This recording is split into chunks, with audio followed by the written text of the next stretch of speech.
Either. And can you mute us all in one swell swoop here?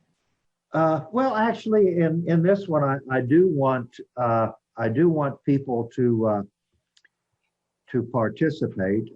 Let's see, under participants. Let's see. Now, how did I do that? Manage participants. Oops. There was doggone it. There was one where I find a participant. More.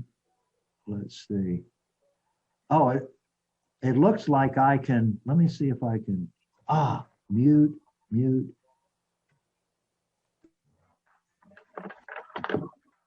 Unmute. There was there it is down at the very bottom. I can do mute all. Allow. I'm going to do that, and I have checked allow participants to unmute themselves. So this way, if there are any barking dogs or ringing phones, it won't disturb the class. But okay, so okay, let's try and let's see. Okay, here we go. So we're going to start with our first reading, and Mary Ellen is going to read it to us from the New American from the lectionary. And while she's doing this, we jot down words, phrases, and images which resonate as we listen. This is from Leviticus 13, verses 1 and 2, and 44 to 46. The Lord said to Moses and Aaron, if someone has on his skin a scab or pustule or blotch, which appears to be the sore of leprosy, he shall be brought to Aaron, the priest, or to one of the priests among his descendants. If the man is leprous and unclean, the priest shall declare him unclean by reason of the sore on his head. The one who bears the sore of leprosy shall keep his garments rent and his head bare, and shall muffle his beard. He shall cry out, unclean, unclean. As long as the sore is on him, he shall declare himself unclean, since he is in fact unclean. He shall dwell apart, making his abode outside the camp. Okay, so we can all be unmuted or unmute yourself. And if anyone wants to share any words or phrases that struck them. And at this time, we don't respond to each other and we don't explain why we like these words or phrases. It's just, these are the words or phrases that touched my heart. Cry out. Oh, hey, Brother Mike, welcome.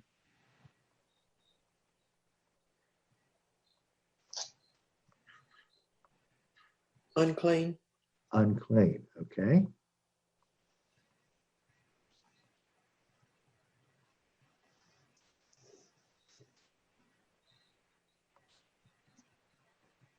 Sore. Sore.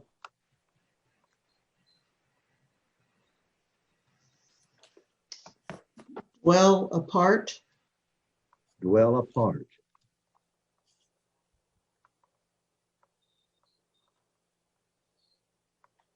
I'm apart also. Okay.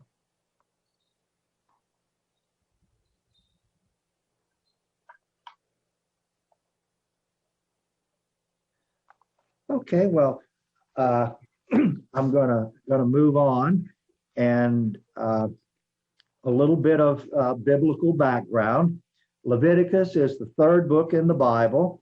The Jews call the first 5 books of the Bible Torah, which means instruction. Sometimes you'll hear that translated as law, but instruction is better. In Hebrew, a woman teacher is a morah, here, morah Torah, and a male teacher is a moreh. Torah is a feminine word like morah. These books are also referred to as the Pentateuch, which comes from the Greek for 5, penta, volumes, tuke. Traditionally, Moses is regarded as the author of the entire Pentateuch. Some basic ideas go back to Moses, but not very many of them were written down in his lifetime. The most ancient passages in the Torah are probably the poetic ones.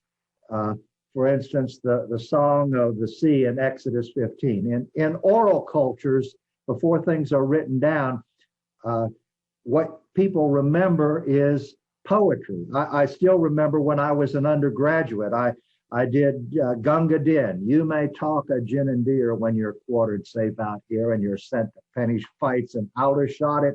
But when it comes to slaughter, you'll do your work on water and you'll lick the bloomin' boots of him that's got it. And it's the rhythm of poetry that helps us to remember it more easily. Now, the writing of the Pentateuch or Torah, without going into all the gory details, here's a summary.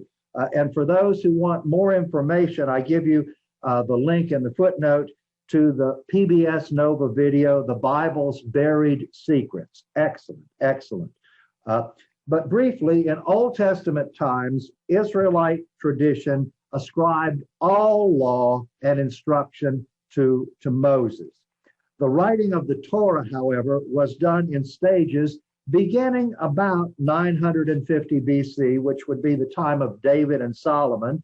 And the process was not completed until the Babylonian exile, about 550 BC or a little later. So most of Leviticus was probably written in its final form about 550 BC or about 700 years after Moses. Leprosy is not Hansen's disease. When we say leprosy today, we're talking about what doctors call Hansen's disease. Hansen's disease was unknown in Israel when the Old Testament was written.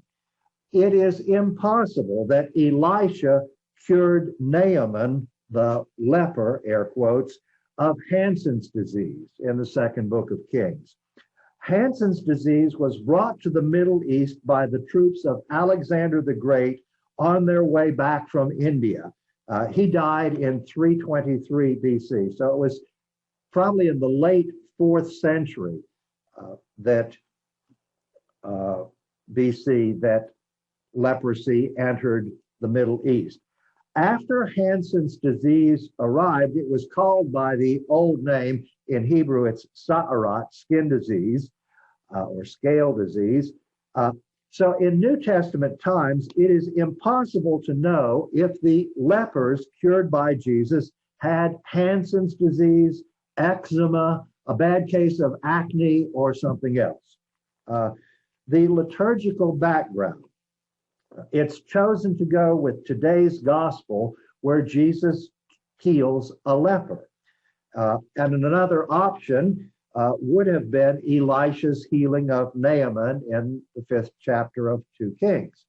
So at this point, it says, or echo the tradition again, that is, any questions that on anything that I've said, or any comments that you want to make, or observations.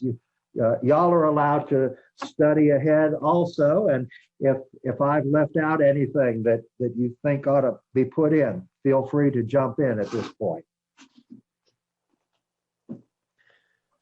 Father, this is Margie. Yeah, Margie.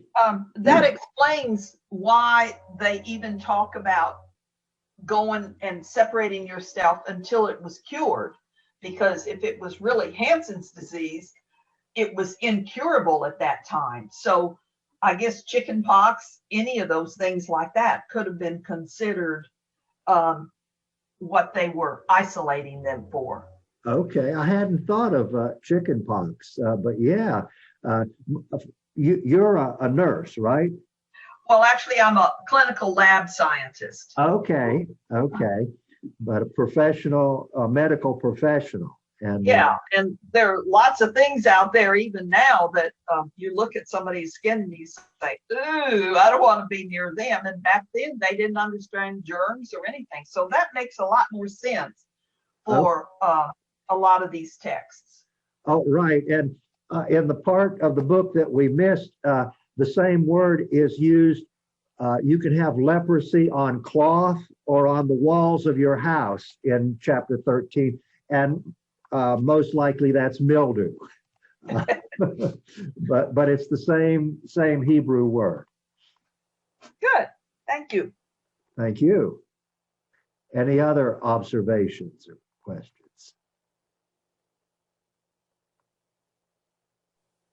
Well, if they had known about germs back then, everyone would be wearing masks and keeping social distance Right, right.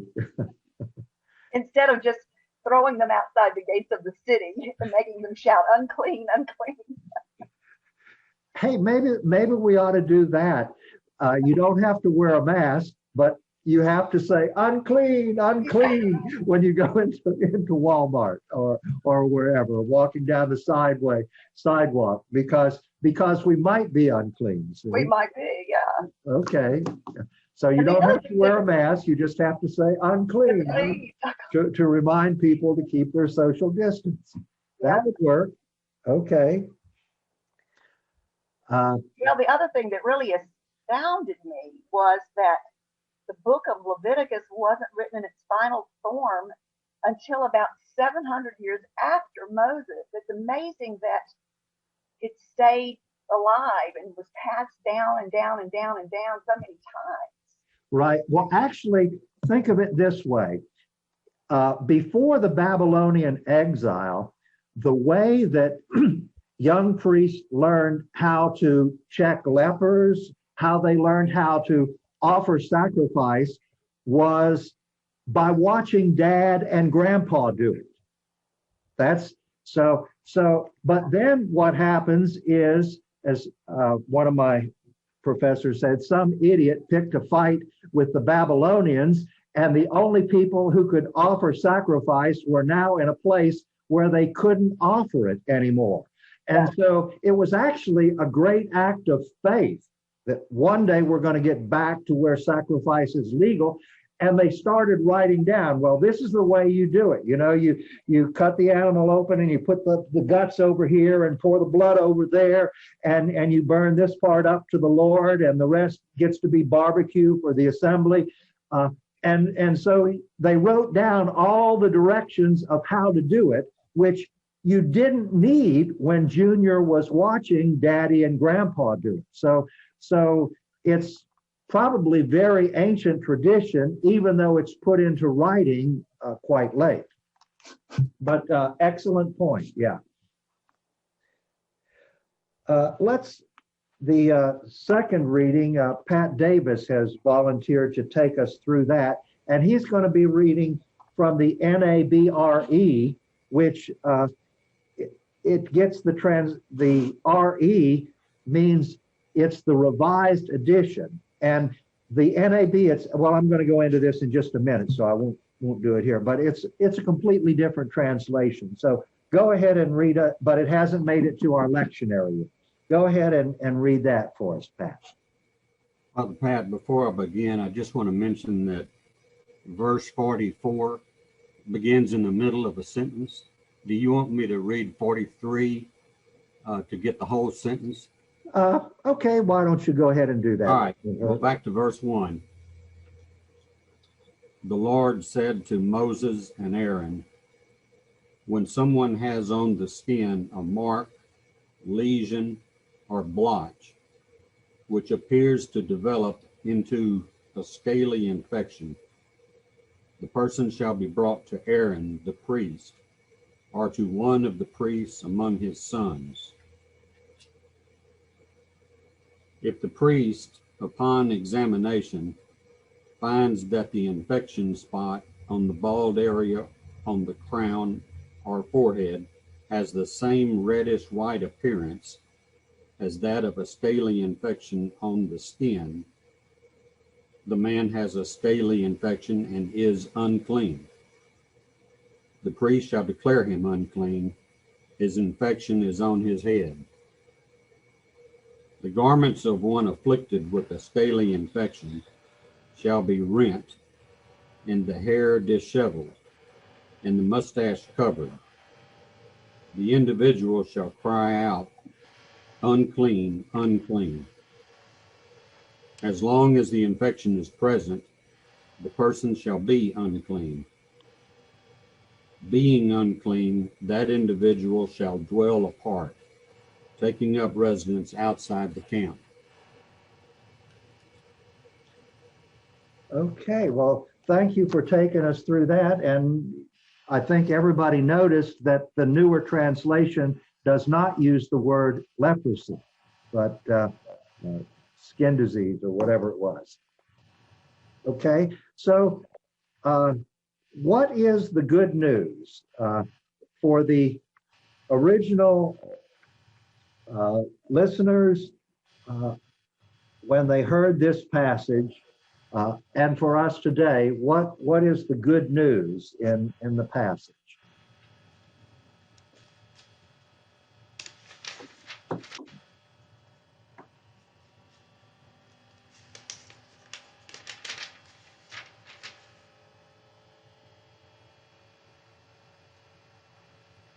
One thing I would say, this is Margie, is that they didn't just desert these people. They, in their own way, they took care of them, you might say. I mean, they sent them away, but they weren't just saying, you're out of here. We don't want to have anything to do with you ever again. I envision it like, okay, here's the camp, and over there, the people that were sick have a separate little area. Okay, so they were. We sort of do the same thing today. If you're quarantined, if you have the coronavirus. Okay, there you go. So, and I found it comforting to know that it wasn't just any old person that could push you outside. You had to go for Aaron or one of the other priests who knew what they were doing. It didn't just fall on any old Joe walking the street. Okay, so somebody had to have a little bit of training to declare that you were clean or unclean. And they were taking care of the well population, so they were sort of promoting the common good in that sense, you know, the good of everybody else. So if my skin's okay, I can feel that I'm going to be reasonably safe from people with skin disease. Okay, so that's good news. So have a seat. Might be bad news for them, but good news for everybody else. We've got to read the psalm and then. Okay. So have a seat. Well, before we do the psalm, let's look at the final part. What are the challenges of the text for the first hearers, and how does the text challenge the experience and understanding of us present day listeners? What is the pain and bondage and brokenness in the human situation touched by this text?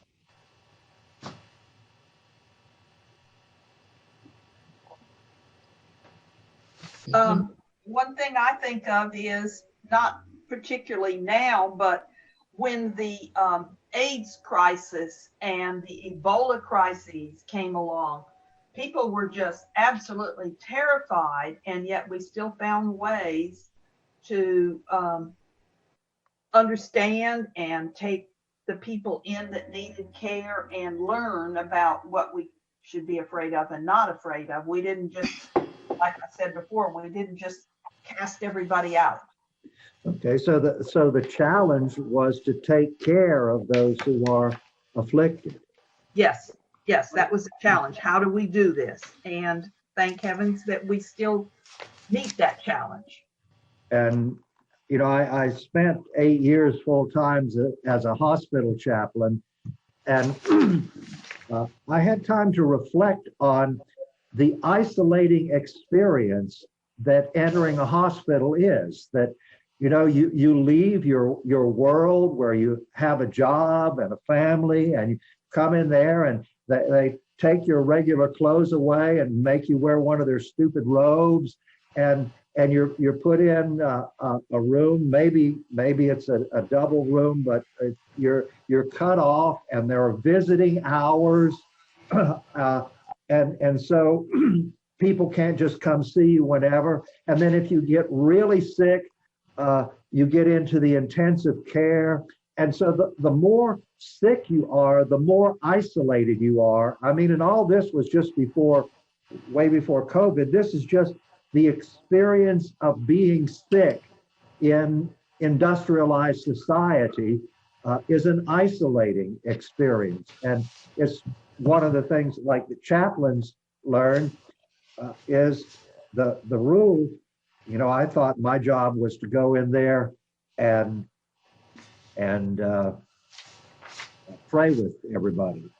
And the first rule I learned in CPE, clinical pastoral education, is the patient sets the agenda. Maybe the patient wants to pray. Maybe the patient wants to tell me about her grandchildren or about his garden. Okay. And that's something that gives meaning to them. And when gardeners are gardening, one of my favorite stories, I used it in last Sunday's homily, is from Chariots of Fire, where the pious runner, his fiance says to him, "It's more important to be a missionary than to race in the Olympics. Let's get married now and go to the missions." And he said, "God made me very fast, and it makes him happy when I run." Well, when grandmas do their grandma thing, that makes God happy. And when they garden, that makes God happy. And these aren't just ordinary actions. These are holy things. And the job of preachers like me is to help people understand that often what they think is ordinary is holy, and it makes God happy. So those are some of my reflections on being isolated, and the natural human longing to get back to those things that are so important.